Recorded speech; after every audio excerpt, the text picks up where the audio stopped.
मेरा कोटि कोटि प्रणाम।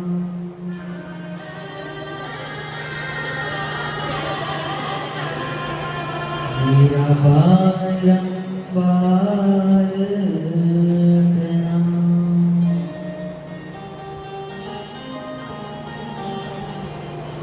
आए हो तो प्रेम से लो हरि का नाम।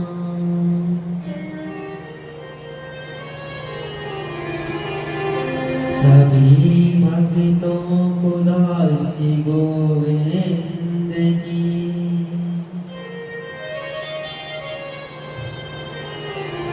जय जय राधे श्याम।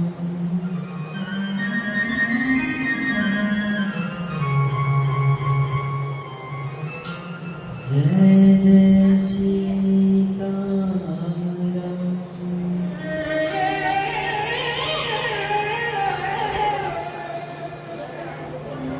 श्रीमद् भागवत कथा प्रांगण में आगमन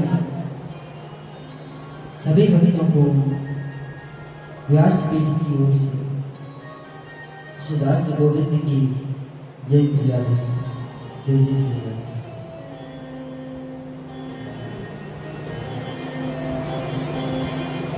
परम मंगल में परात्पर अखिलेश्वर अकारण करुणा वरदान भक्त वांछित कल्पतरु श्री हरेंद्र विनिंद पीतांबरधारी बाल कृष्ण लाल की वांगमयी प्रतिमूर्ति श्रीमद् भागवत कथा महापुराण द्वितीय दिवस की कथा आज इस परम पावन धरा सुमन विहार की परम पावन धरा पर प्रवाहित होने के लिए जा रही है।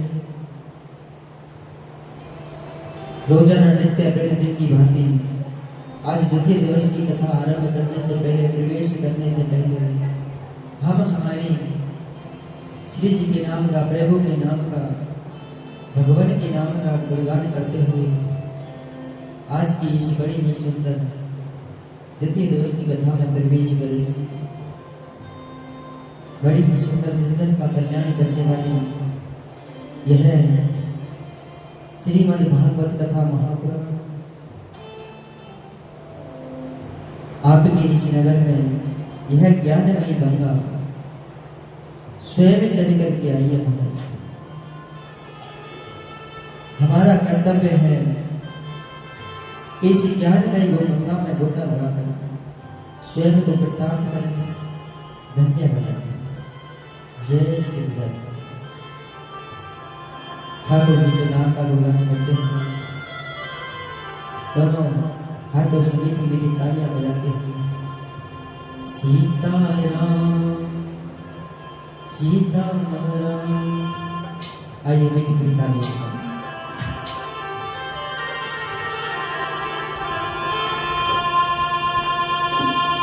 मोटे मोटे नैनन के तू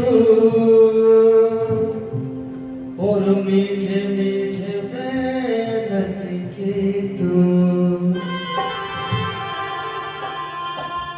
सावरी सूरत के तू और प्यारे प्यारे मोहिनी मूरत के तू। वो बाकी बिहारी कजरारे मोटे मोटे तेरे नैन।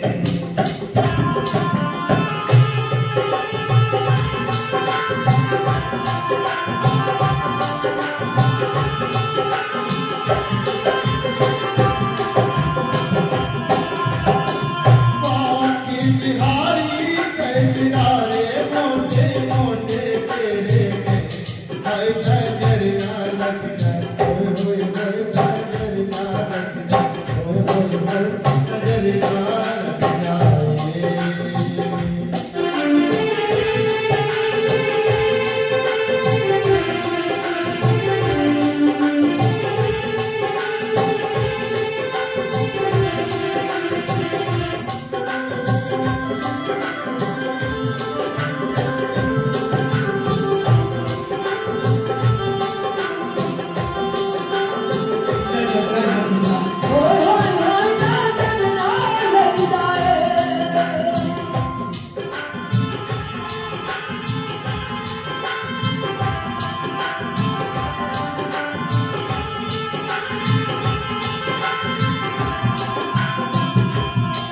काजल की गोरी होए होए होए जिगर मरोरी आए आए आए रस रस में गोरी होए होए होए ओ मैं तो हरी रे कजरा रे मोटे मोटे तेरे हाय नजर ना लग जाए। होए होए होए नजर ना लग जाए।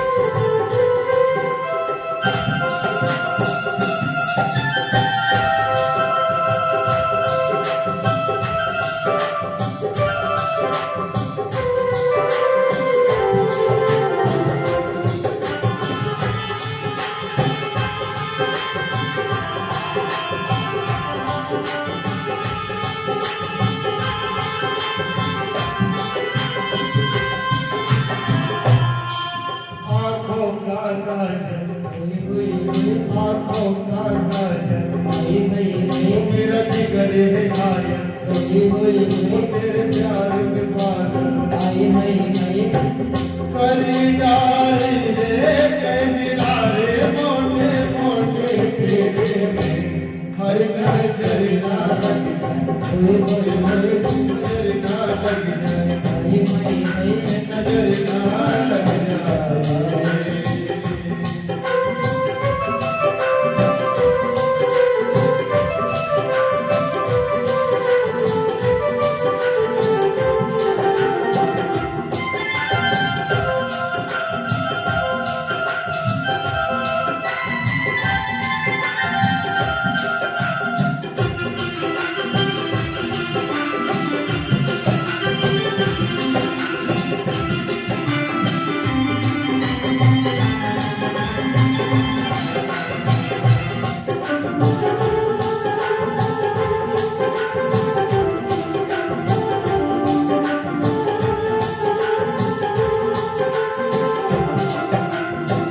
बाकी बिहारी कजरा रे मोटे मोटे तेरे रे हर नजर ना लग जाए। होए होए होए नजर ना लग जाए। होए होए होए नजर ना लग जाए। बोलिए बाकी बिहारी लाल की जय बोली श्रीमद् भागवत महापुराण की जय हो। राधे रानी सरकार की जय हो। अब तो आप सभी भक्त अपने मन को वहीं ले चलिए जहां पर हमने कल कथा को विश्राम दिया था।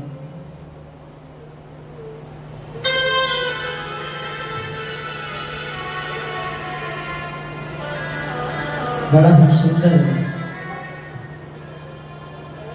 कल की श्रीमद् भागवत कथा का महत्व हो।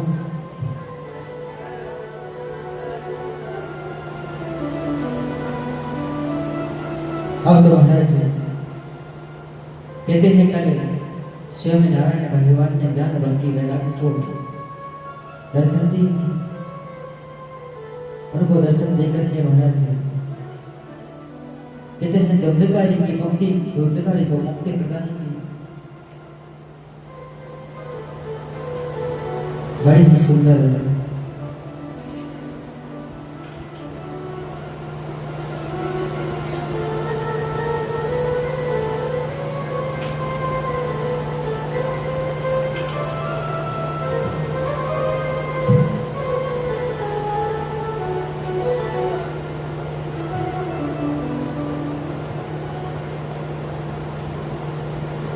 बोली राधे सरकार जय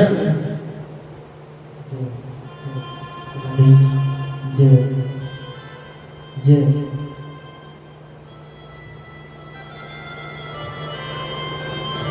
अब तो महाराज श्री सुखदेव जी महाराज कहते हैं कि ये राजा परीक्षित है। सूत जी महाराज शौनकादि ऋषियों को कथा सुना रहे हैं। शौनकादि ऋषि कहने लगे, बोले हे सूत जी महाराज,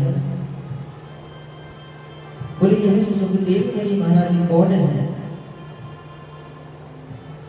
जिन्होंने देवताओं को श्रीमद् भागवत कथा श्रवण पानी नहीं कराई, अमृत रूपी कलश उन्होंने राजा परीक्षित को उसका पानी नहीं कराया। बोले श्री सुखदेव मुनि महाराज कौन है, आप हमें बताइए, इनका अवतार कैसे हुआ, इनका जन्म कैसे हुआ।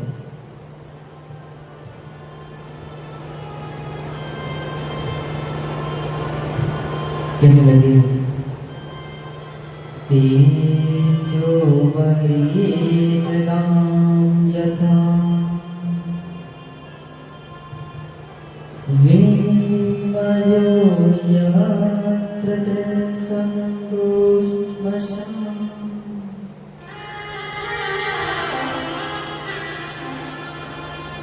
धामिना स्वेत् सदा निरस्तम्।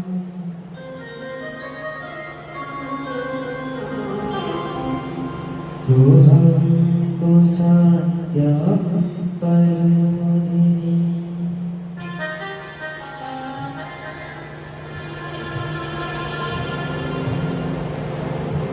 स्वर्गवादी ऋषि कहने लगे, अच्छा आपको आवाज समझ में आ रही है ना?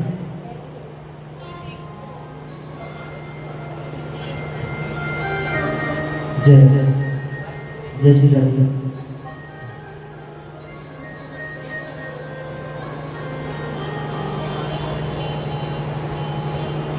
जय श्री राधे।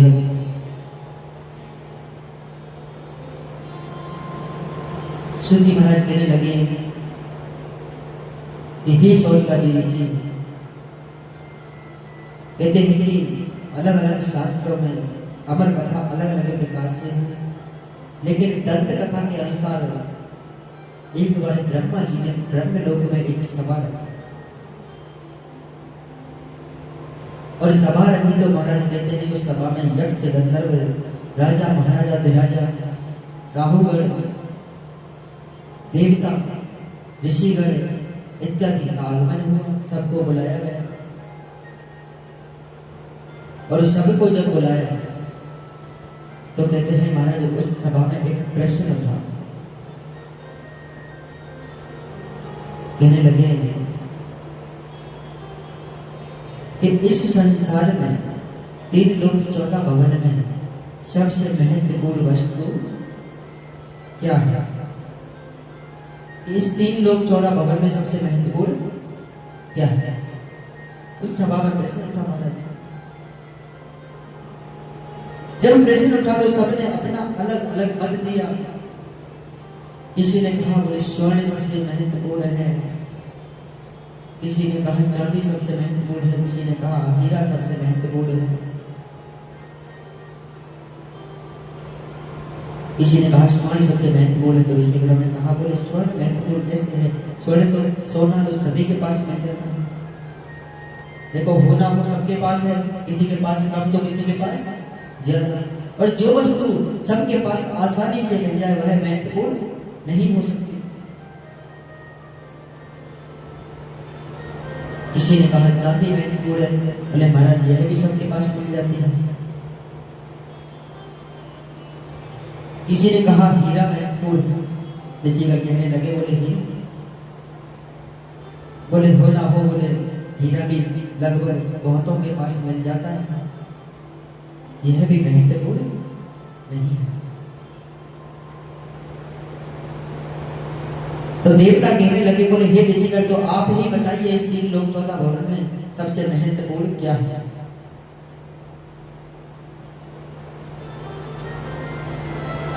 तब ऋषिगण कहने लगे बोले हे देव, अगर इस तीन लोक 14 भवन में सबसे महत्वपूर्ण कुछ है तो वह है प्रेम। क्या है? प्रेम।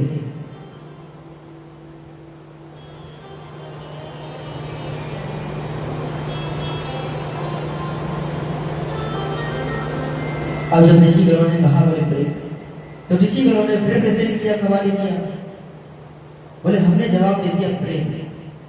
तो अब आप बताइए कि सबसे सुंदर प्रेम की पराकाष्ठा किसकी है? सबसे सुंदर प्रेम किसका है?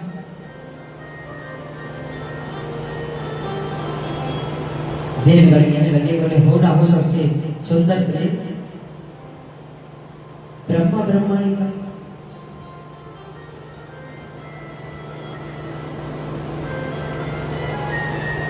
अब तो महाराज कहते हैं, देवताओं ने कहा प्रेम, तो प्रेम भी कौन सा? बोले आजकल कलयुग में जो चलता है ना प्यार। अभी क्या चलता है? प्यार। प्रेम की परिभाषा बदल के रख दी प्यार, क्योंकि प्यार होता है स्वार्थ का। हम किसी से प्यार करते हैं ना तो एक स्वार्थ के प्रति, हमको कोई ना कोई स्वार्थ होता है। क्योंकि देखो आज कलयुग में एक बात अवश्य ध्यान रखना, अगर कोई आपसे बातें भी अगर कर रहा है ना तो उसके पीछे उसका कोई स्वार्थ है। इस कलयुग में निस्वार्थ कुछ भी नहीं है, और निस्वार्थ अगर कुछ है तो वह ठाकुर जी की भक्ति जो हम कर नहीं पाते।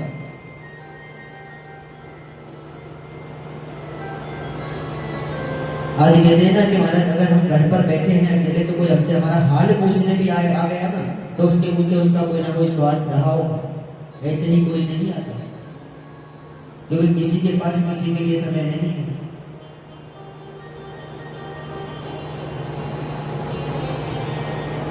ऋषिगणों ने कहा बोले प्रेम, तो प्रेम कौन सा? निस्वार्थ प्रेम। और आजकल चलता है स्वार्थी प्यार।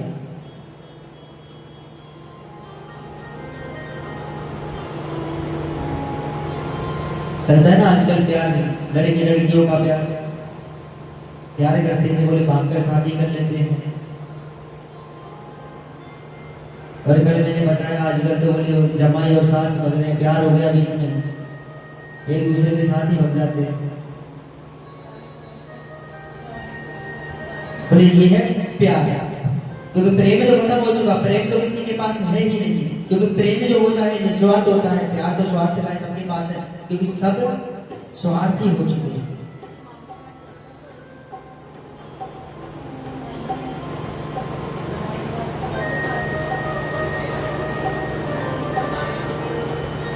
क्योंकि सबके अंदर स्वार्थ भरा हुआ है महाराज। और अब तो देखो भक्ति भी स्वार्थ की रह गई है। हम मंदिर जाते हैं, भोले बाबा के मंदिर गए, भोले बाबा पर एक लोटा जल चढ़ाया, भोले बाबा पर एक लोटा जल चढ़ाकर कहते हैं उस एक लोटा जल के बदले में लाखों इच्छाएं होती है हमारी, उनको मांगते हैं लाखों काम। बोले बाबा हमारी ये कामना है, इसको पूरी कर दियो। बोले बाबा मेरी ये कामना था पूरी कर दियो। बेचारे भगवान भी सोचते होंगे एक लोटा जल चढ़ा कहते कुछ मांग रहे। कभी कभी तो बोले भगवान बोले भैया कोई माफ कर, मेरे ऊपर मत चढ़ाया करे एक लोटा जल। पर कहते हैं ना भोले बाबा तो इतने बोले कि एक लोटा जल अगर आप प्यार से प्रेम से चढ़ा देते तो उससे भी प्रसन्न हो जाते हैं, आपकी मनोकामना पूर्ण कर देते हैं। ये बड़े ही भोले।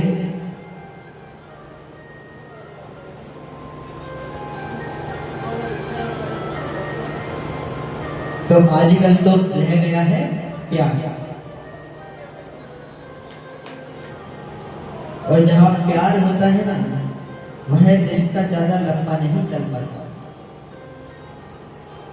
क्योंकि जो लव मैरिज करते हैं उनमें होता है प्यार, और जो प्यार होता है वह देखते हैं लव मैरिज वालों का ज्यादा से ज्यादा 4 साढ़े 5 साल, उसके बाद उनके तलाक हो जाते हैं, उसके बाद वह साथ नहीं निभा पाते, क्योंकि स्वार्थ का प्रेम होता है, उनका प्यार होता है, प्रेम तो रहा ही नहीं।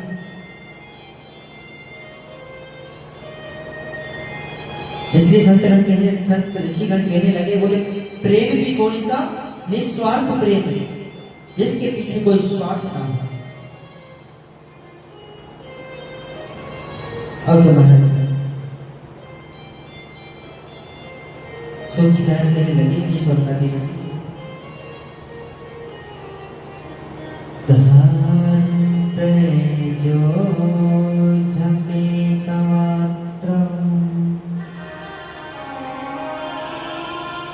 परिमो निरामा शरात्मम्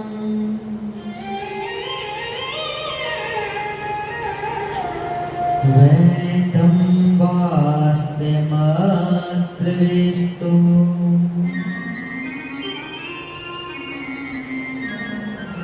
सेविदं तात्रायो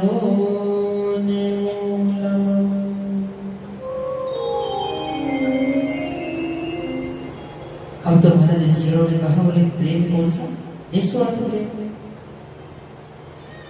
प्रश्न किया, बोले सबसे सुंदर प्रेम की पराकाष्ठा किसकी है? देवताओं ने कहा, बोले हो ना हो ब्रह्मा नहीं है।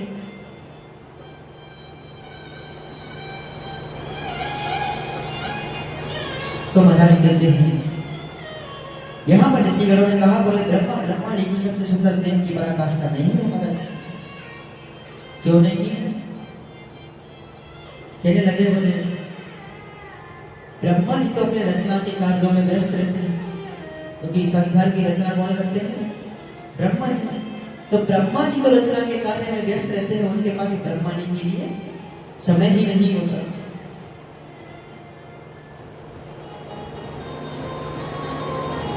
नारद जी ने कहा, बोले हो ना हो भगवान विष्णु माता लक्ष्मी की। ऋषिगण कहने लगे, बोले उनकी भी सबसे सुंदर प्रेम की पराकाष्ठा नहीं है। बोले क्यों नहीं है? बोले अगर सबसे सुंदर प्रेम की पराकाष्ठा ब्रह्माणी माता लक्ष्मी और विष्णु भगवान की होती, तो महाराज जब मध्य रात्रि में, आधी रात्रि में, अर्धरात्रि में ग्रहानी गजेंद्र का जब पैर पकड़ा और गजेंद्र ने भगवान विष्णु को पुकारा, बोले भगवान आप मेरी आकर प्राणों की रक्षा कीजिए, तो माता लक्ष्मी को अकेला छोड़ करके भगवान विष्णु नहीं जाते महाराज, साथ लेकर जाते। सबसे सुंदर, अगर सबसे अधिक प्रेम माता लक्ष्मी और भगवान विष्णु के पीछे होता तो महाराज वह कहते हैं लक्ष्मी जी को साथ लेकर के जाते, अकेले नहीं जाते। नारद जी कहने लगे, बोले हे ऋषिगण, हे सज्जन, तो आप ही बताइए सबसे सुंदर प्रेम की पराकाष्ठा किसकी है?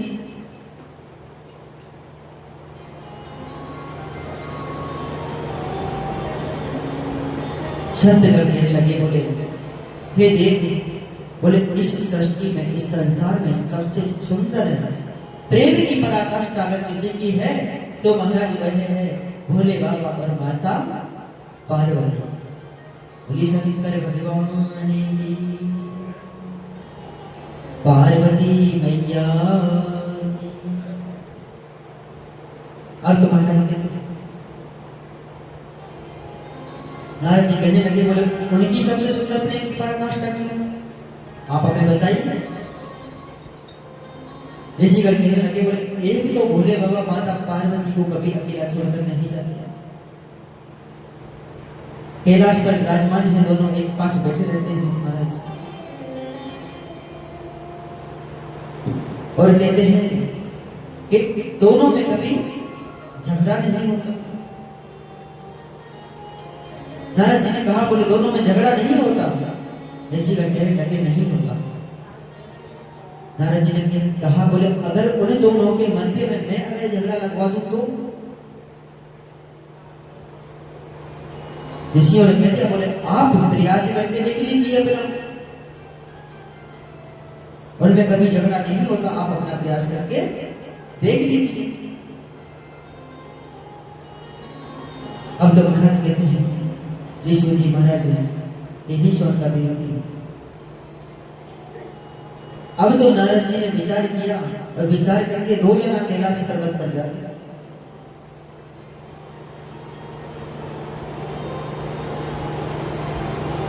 रोजाना कैलाश पर्वत पर जाते और कैलाश पर जाकर के महाराज देखते भोले बाबा माता पार्वती एक साथ बैठे हुए हैं तो देखकर वापस लौट आते हैं।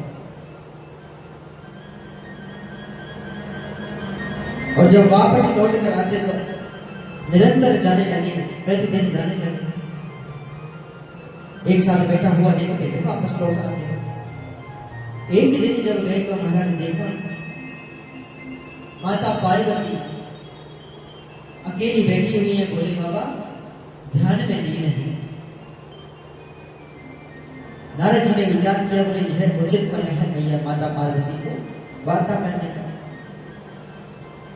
माता पार्वती के समीप गए और जाकर के माता पार्वती को प्रणाम किया, नमस्कार किया। बोले हे माँ हम आपको कोटि कोटि नमन करते हैं।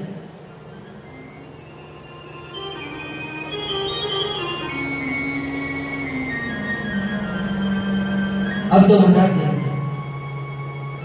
श्री सूर्य महाराज कहते हैं सौंदर्य से बड़ा ही सुंदर माता पार्वती से नारद जी कहने लगे, बोले हम आपको कोटि कोटि नमन करते हैं। पार्वती जी कहने लगी आयुष्मान भव। पार्वती मैया ने पूछा, बोले हे देव आज आपका आगमन हमारे यहाँ, हम जान सकते हैं इसका क्या कारण है?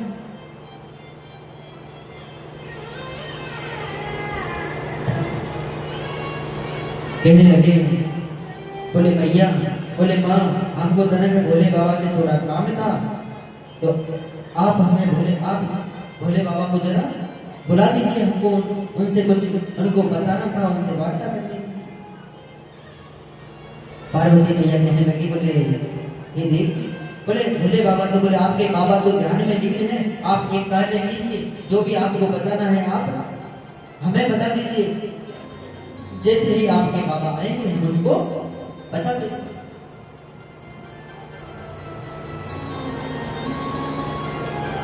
अब तो महाराज कहते हैं, नारद जी ने कहा, बोले माँ, बोले मैं आप हमको क्षमा करें पर हम आपको नहीं बता सकते, क्योंकि हमको भोले बाबा से कुछ पर्सनल काम है, पर्सनल है व्यक्तिगत, बोले हमको कुछ व्यक्तिगत काम है। पार्वती जी कहने लगी, बोले देव, बोले आज तक आपके बाबा और हमारे बीच कोई व्यक्तिगत पर्सनल नहीं रहा। आपके बाबा हमको सारा बातें बता देते हैं। आप भोले बाबा को जो कुछ भी बात बताओगे वह आकर हमको बता देंगे, तो आप हमें बता दीजिए, हमें आपके बाबा को बता देंगे।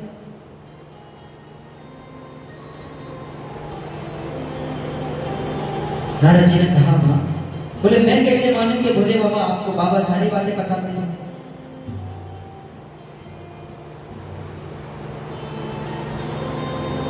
कहने लगी पार्वती मां, बोले हे देव, बोले आपको पता है कि गुरु द्वारा दिया हुआ मंत्र किसी को नहीं बताना चाहिए, ना अपने पुत्र को, ना पत्नी को, ना अपने पति को, किसी को गुरु मंत्र नहीं बताना चाहिए। लेकिन आपके बाबा ने तो आकर के गुरु मंत्र भी हमको बता दिया।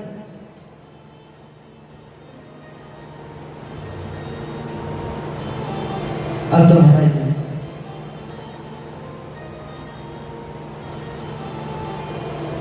जैसे ही कहा तो नारद जी कहने लगे, बोले मां मैं नहीं मानता। कहा, बोले मां, बोले मैं नहीं मानता। पार्वती जी कहने लगी, तो बताओ आपको हमें से विश्वास दिलाया जाए। नारद जी ने कहा, बोले मां अगर ऐसी ही बात है तो एक बात बताइए, क्या आपको भोले बाबा ने कभी अमर कथा सुनाई है? क्या आपको भोले बाबा ने कभी अमर कथा सुनाई है?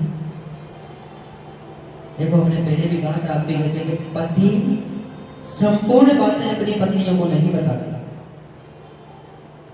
पति जो होते हैं ना, अपनी पत्नियों को कदापि संपूर्ण बातें नहीं बताते, कुछ ना कुछ हमसे छुपा कर रखता। और छुपाते ऐसी ही बातें हैं, उनको पता हो कि जिस बात से आपको दुख होगा, आप चिंतित होगे, उस बात को वो कदापि आपको नहीं बताएगा।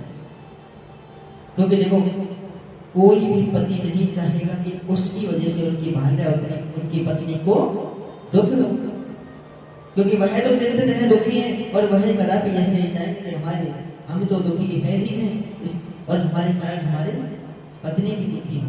इसलिए कहते हैं पति बहुत सी बातें अपनी पत्नियों से छुपाते हैं, नहीं बताते। बोलिए शंकर भगवान श्रीमद् भागवत महापुराण जय हो।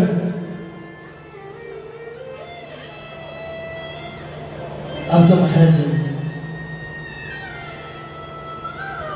पार्वती जी कहने लगी, बोले आए नित्य दिन रोज प्रतिदिन नित्य नई नई कथाएं तो सुनाते हैं आपके बाबा, लेकिन अमर कथा आप तक नहीं सुनाई।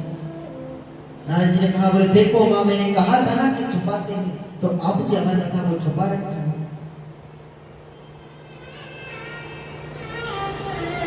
नारद जी कहने लगे, माँ आप हमें क्षमा करें, हम आपको नहीं बता सकते। भोले बाबा आएंगे तो हम उनसे आकर के वार्ता कर लेंगे, उनको बात बता देंगे। इतना कहकर वो नारद जी जाने लगे। रास्ते में भोले बाबा ध्यान कर रहे थे। जाते जाते नारद जी ने कहा, बोले बाबा आपको पार्वती माता ने आज थोड़ा जल्दी याद किया है, थोड़ा जल्दी चले जाना। बाबा ने, भोले बाबा ने अपने नेत्रों को बोला, देखा नारद जी आए हुए हैं, और देखा नारद जी आए हैं तो मन में विचार किया, बोले आज अवश्य कुछ ना कुछ होने वाला है। क्योंकि नारद जी ऐसे विचित्र ब्राह्मण देव हैं कि महाराज जहां पर कदापि झगड़ा नहीं होता वहां झगड़ा करा देते हैं, और जहां सदैव झगड़े होते हैं वहां पर झगड़ा शांत करा देते हैं।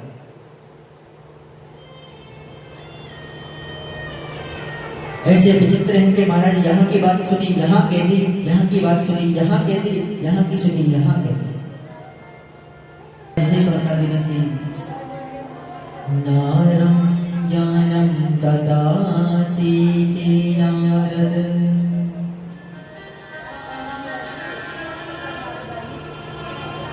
अच्छा, नारद किसे कहा जाता है? नारद कहते नारद, जिसकी बात कभी रद्द ना हो उसे कहा जाता है नारद। इसलिए उनका नाम है नारद, उनकी बात कभी रद्द नहीं होती।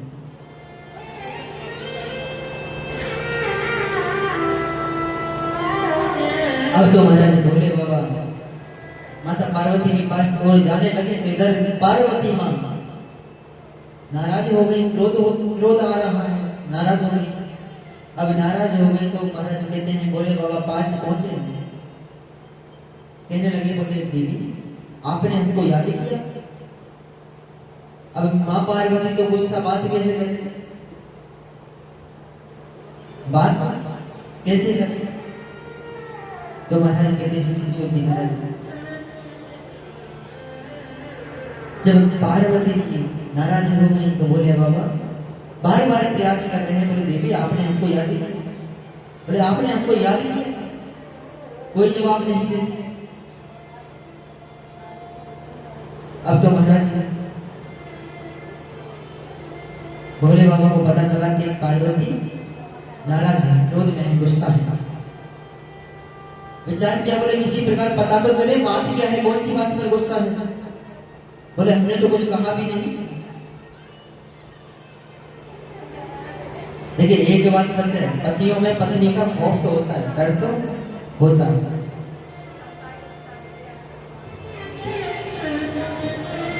अब भोले बाबा से जब बात नहीं कर रही तो भोले बाबा बार बार प्रयास कर रहे हैं।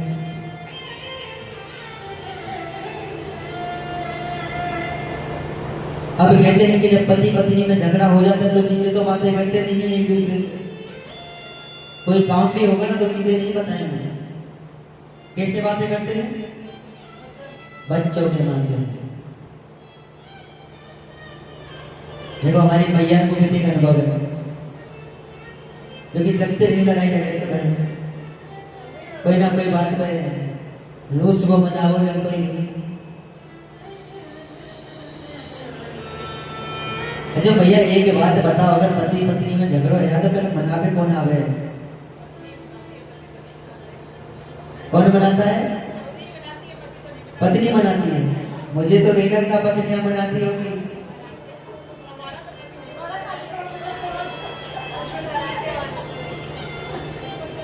देखो मुझे नहीं लगता कि पत्नियां मनाती होंगी। वो तो जो लगे बेचारे पति ने मनाना पड़ता होगा, ना मनाते होंगे तो बेचारे को शाम में भोजन ना मिलेगा। बोले मैं तो आके मना ले ना मना मैं तो शाम को भोजन ना मिले, मरा भूख के।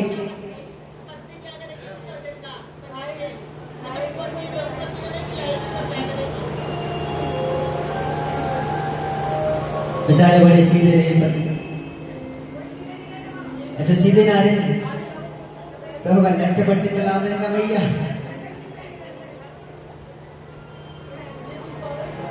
अच्छा झगड़ों कौन करे पहले, पत्नी करे पति करे?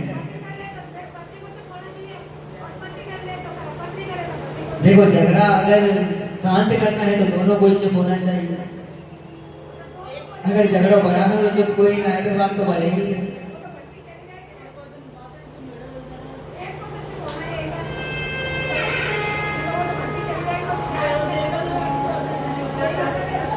श्रीमद् भागवत महापुराण की जय हो। जय हो। अब तो महाराज कहते हैं कि जब पता चला कि नाराज है मां पार्वती देवी पार्वती, तो भोले बाबा कहने लगे बोले अब सीधे तो बात होती नहीं तो बच्चों के माध्यम से होती है। कहने लगे बोले देवी, बोले पार्वती, बोले आज कहीं कार्तिक गणेश नहीं दिखाई दे रहे, कहां गए हैं? नाराज तो नहीं पार्वती जी। कहने लगी बोले मुझे क्या पता, मैं क्या 24 घंटे उनके साथ ही रहती हूँ, गए होंगे कहीं पर। अब जैसे ही क्रोध में कहा भोले बाबा को समझ आ गया, बोले नाराज तो है, कोई ना कोई बात अवश्य है। अब बात जानना आवश्यक है, कौन सी बात है, किसी बात पर नाराज है। अब बात जानने के लिए फिर कहने लगे बोले पार्वती, बोले क्या हुआ आज हमको सुबह से भांग नहीं पीने की? बोले आज हमको सुबह से भांग नहीं मिली पीने की। देखो पत्नियों को कभी भी ना अपने पतियों का नाम नहीं लेना चाहिए। पत्नियों को कदापि अपने पति का नाम नहीं लेना चाहिए, नाम से नहीं पुकारना चाहिए। आपके किए हुए पुण्य नष्ट होते हैं। कभी भी अपने गुरु का नाम नहीं लेना चाहिए। कभी ज्यादा ही कोई जरूरत है तो नाम लो, अन्यथा बार बार नाम नहीं लेना चाहिए। बोलिए मां की महिमा है। और आजकल की तो साहब बहु ही नई ऐसी आ रही है, का करोगे? नहीं बहु शादी से पहले तो मेरा बाबू सोना बेबी बच्चा काका के ऐसे ही किए ना, क्योंकि प्यार चल लो कलयुग को प्यार।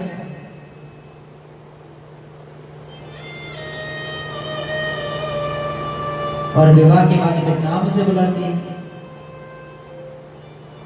तो किए हुए पुण्य तो सारे वैसे ही नष्ट हो जाते हैं। कितना ही पुण्य कर।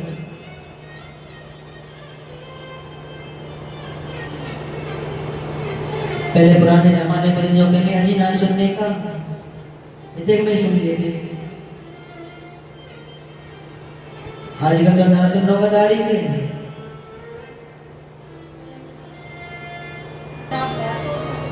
अब तो महाराज कहते हैं श्री सूत जी महाराज हैं स्वर्गाधिक ऋषि,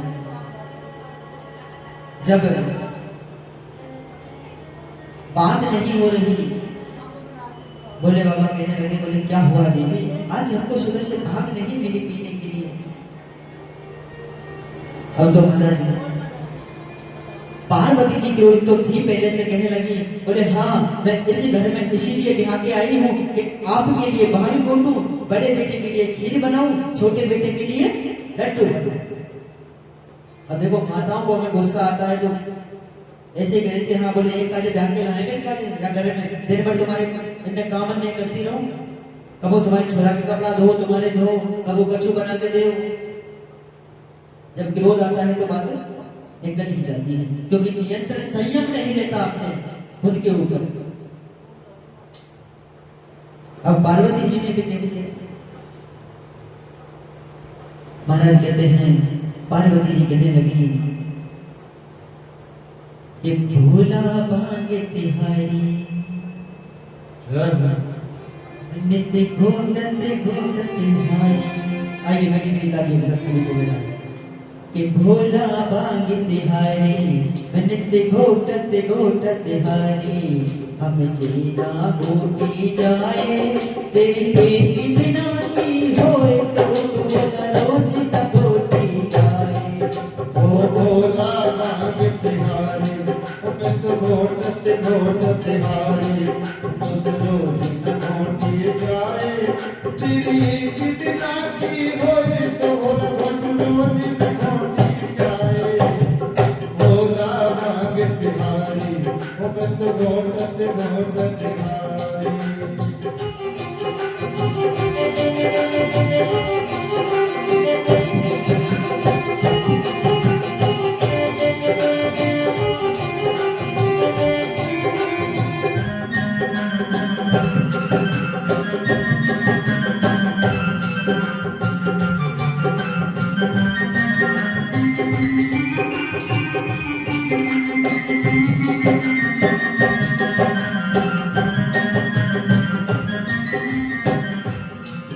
ओ भोला भांग तिहारी मैं घोटत घोटत हारी।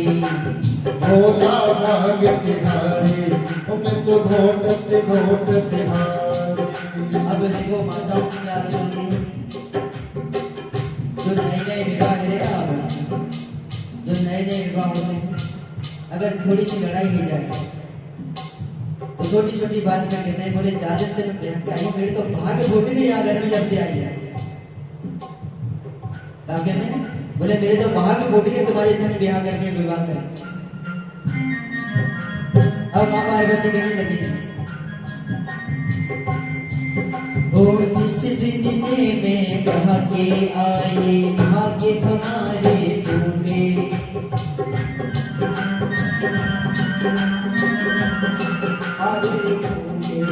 ओ जिस दिन से मैं ब्याह के आई भाग्य हमारे फूटे हो फूटे हो फूटे।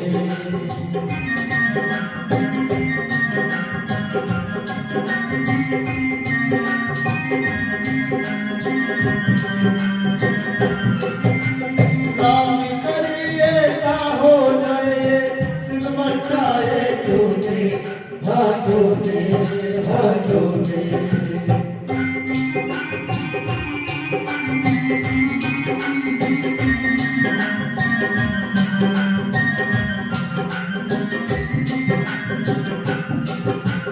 रोज रोज की होए रगड़ झगड़ रोज रोज की होए रगड़ झगड़। हमसे सही न जाए एक एक कितना की होए तो घुट बोला रोज न रोटी जाए। ओ भोला भांग तिहारी मैं तो घोटत घोटत हारी।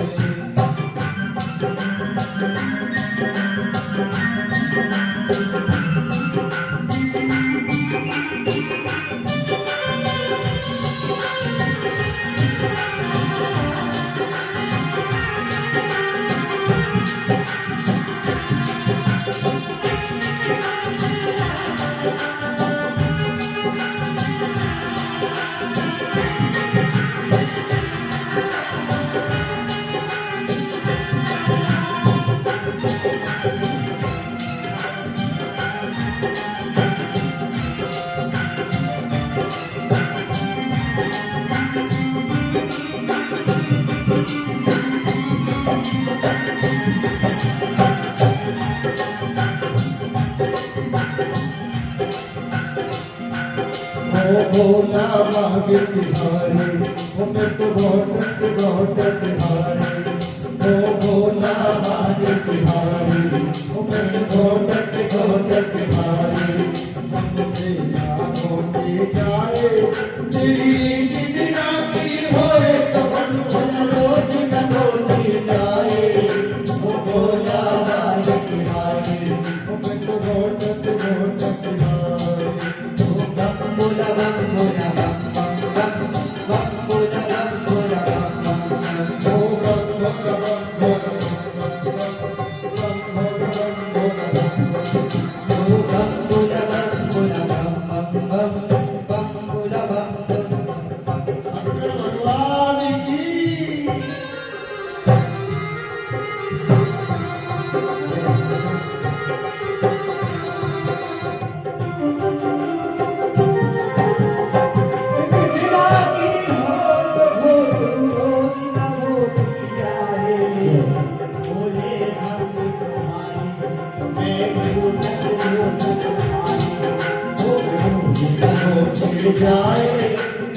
एक दिन आती होए तो घट भोला रोज न लौटी जाए ओ भोला बाबा तुम्हारी मैं तो घोटत तुम्हारी। अब पार्वती जी कहने लगी, फिर कहने लगी पार्वती बोले मेरे माता पिता ने मुझे बड़ी ही नाच से पाला है।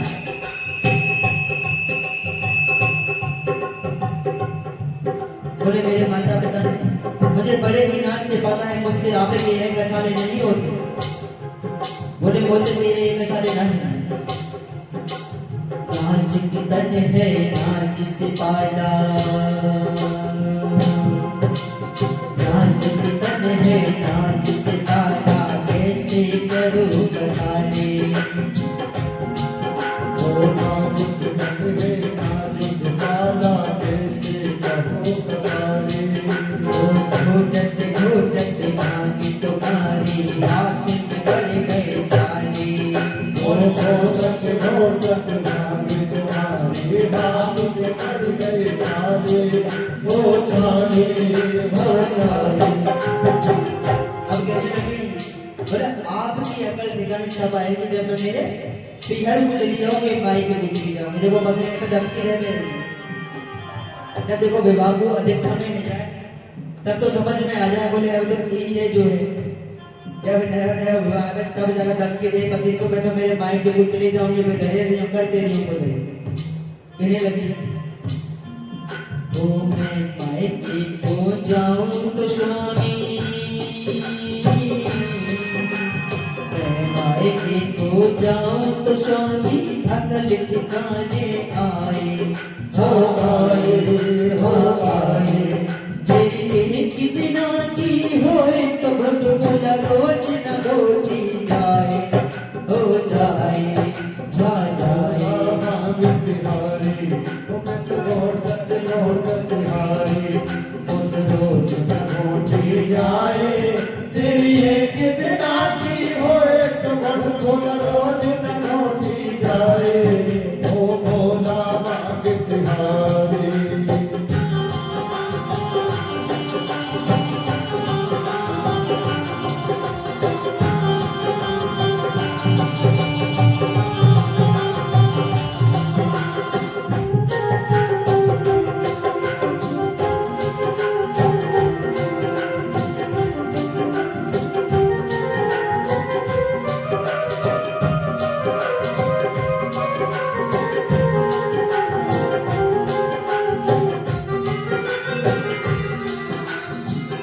अब तक पार्वती जी भोले बाबा से कह रहे हैं।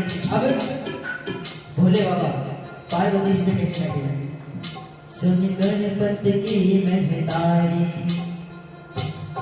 वो सुन गणपति की महतारी, सुन गणपति की महतारी, वो सुन गणपति की महतारी। और घोटा भक्ति हमारी हो भूलो भांति हमारी, बिन भांति रहा नहीं जाए। और कोरा तुमको छोड़ तुलेगी भांति न छोड़ी जाए, हाँ जाए हो जाए।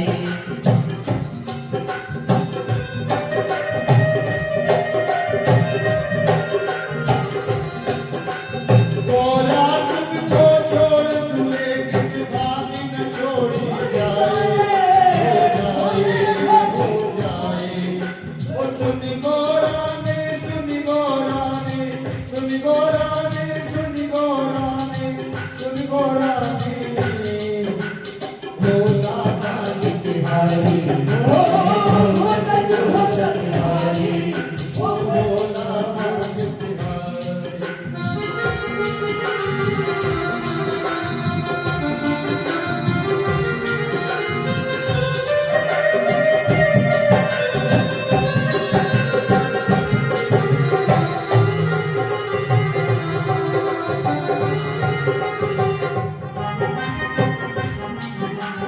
भोला भांति तिहारी, मैं घोटत घोटत हारी। ओ भोला भाग्य तिहारी, मैं घोटत घोटत हारी। एक दिन आती होए तो भोला रोज न रोटी जाए, भोला भांति तिहारी। घोटत बोली शंकर भगवान की जय हो पार्वती मैया जय कहने लगे भोले तो अली मस्त है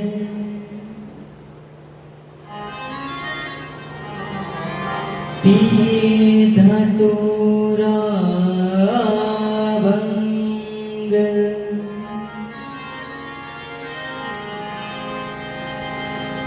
गले में सोहे कालिया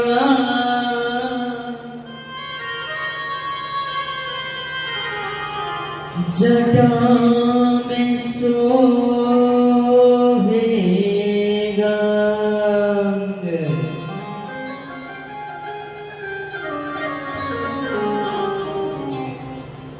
गंग भंग दो बहने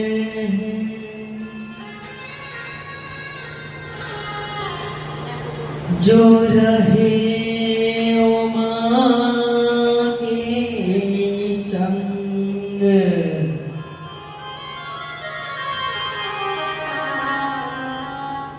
जिंदा तारणे भाग है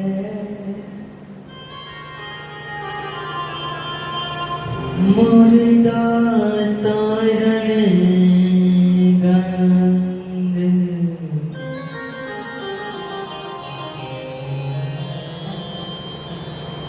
अब तो महाराज श्री सूत जी महाराज कहने लगे हैं सोनकर देवी से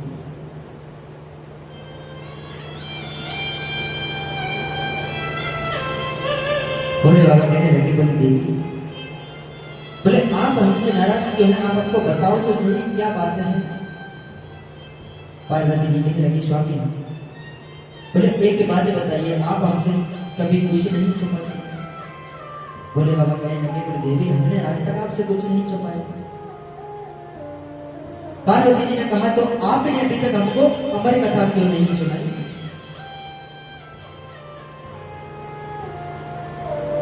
बोले आपने अभी तक हमको अमर कथा क्यों नहीं सुनाई भोले बाबा कहने लगे बोले अमर कथा के बारे में किसने बता दिया नेत्र बंद किए देखा नारद जी आए अपना कार्य किया और चले गए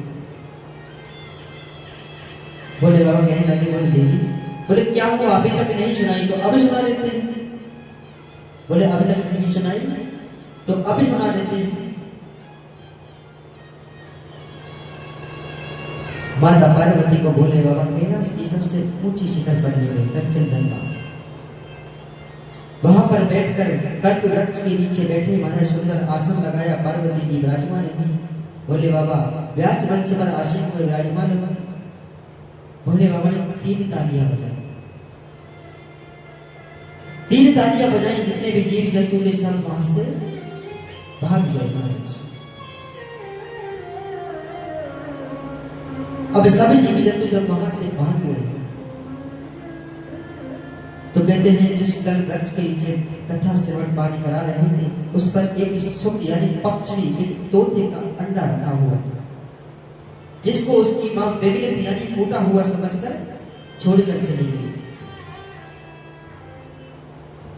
अब महाराज कहते हैं भोले बाबा ने त्रिशूल को आदेश दिया त्रिशूल चारों धामों में घूमकर आया कोई नहीं महाराज भोले बाबा ने कहा बोले देवी पार्वती बोले हम आपको कथा सुनाने जा रहे हैं लेकिन आप कथा के मध्य में ओम ओम ओम का उच्चारण करते रहना क्योंकि भोले बाबा तो कथा सुनाते थे जब अपने नेत्रों को बंद कर देते थे भोले बाबा कहने लगे मैं कथा सुनाऊंगा मैं तो मेरे नेत्रों को बंद कर लूंगा मुझे कैसे पता चलेगा आप कथा सुन रहे हो या नहीं सुन रहे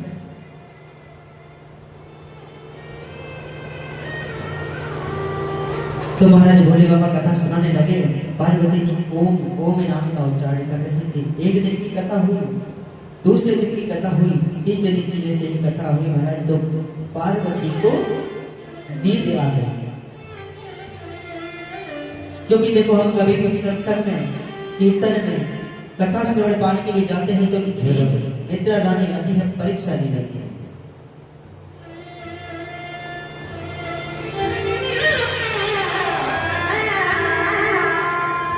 वो कथा सुना रे पार्वती को शिव शंकर भगवान। सुनते सुनते हमारी कथा को बंद हो गई कान।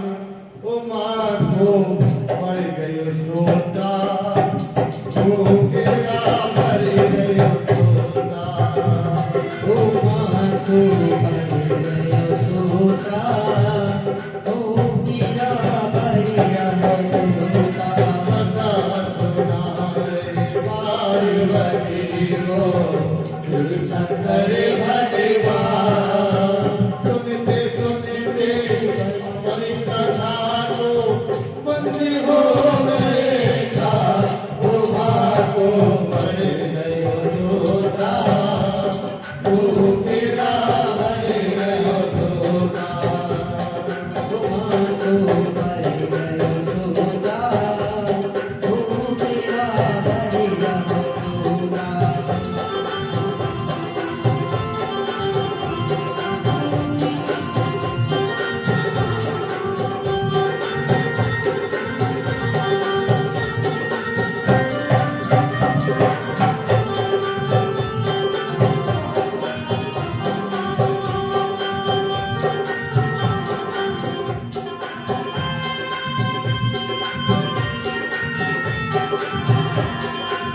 चली उठी थी गोरा शिव शंकर से बतराई। चली उठी थी गोरा शिव शंकर से बतराई।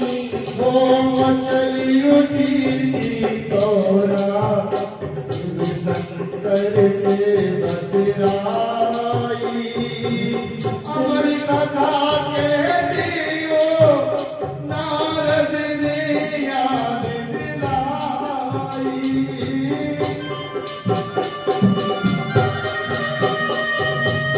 नारद रे ध्यान दिवाई। ओ अमर कथा के दियो नारद ने याद दिलाई। अमर कथा के सुनते ही कट, अमर कथा के सुनते ही कट जाए पाप भगवान। घर में कोई बन गया घोड़ा। ओ माँ को पड़ गयो सोना। ओ मीरा बरी रहो तोता, ओ माँ को बन गयो सोता।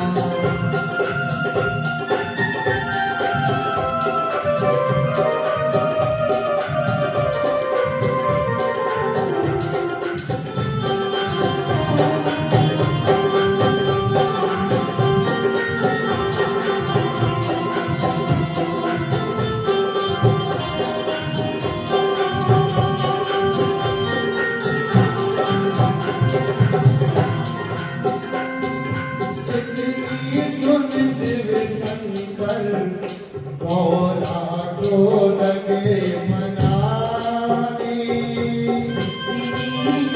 शिव शंकर गौरा को लगे मनाने। ओ इतनी सुन शिव शंकर वो गौरा को लगे मनाने। सुन लो जीत लगाई शिव लगे कथा सुनाने। लगाए शिव लगे सुनाने। ओ करवायो संग तप उमा से, करवायो संग कल्प उमा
क्रोध की आस जीने दिया तेरे शोर उठाई क्रोध की आस में जीने दिया त्रिशूल उठाई वो क्रोध की आस जीने और लिया तेरे शोर उठाई उड़ते उड़ते तोता गयो देव लोक में आई उड़ते उड़ते तोता गयो देवी लोक में आई उड़ते उड़ते तोता गयो देव लोक में आई अब नहीं प्राण बचेंगे तेरे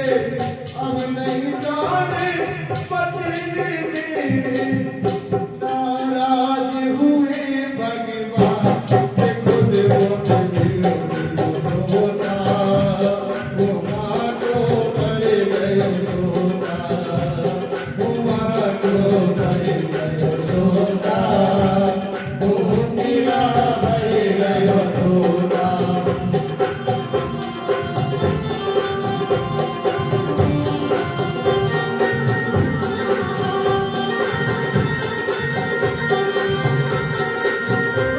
पड़े गए सोता वो मेरा पड़े गए सोता वो मानो पड़े गए सोता वो मेरा पड़े गए सोता बोलिए शंकर भगवान की बोली श्रीमद् भागवत महापुराण की जय हो अब तो महाराज श्री सुखदेव जी सूत जी महाराज कहने लगे हे स्वामी का दीन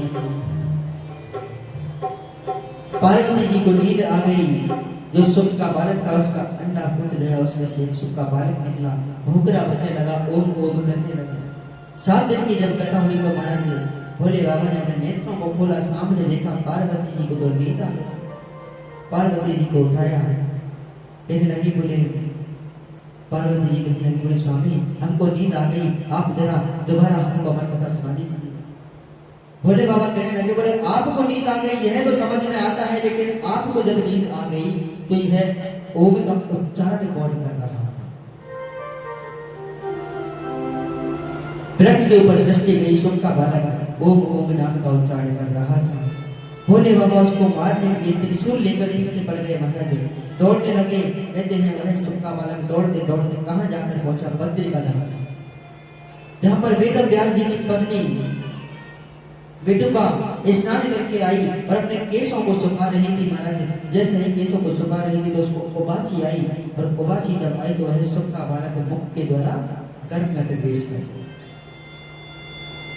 भोले बाबा वहां पहुंचे भोले बाबा वेद व्यास जी से कहने लगे बोले हे वेद व्यास जी महाराज बोले आपके यहाँ एक सुख का बालक आया है आप उसे हमें दे दीजिए वेद व्यास जी ने कहा बोले बाबा बोले क्या हो गई बात क्या हो गई आप बात तो बताइए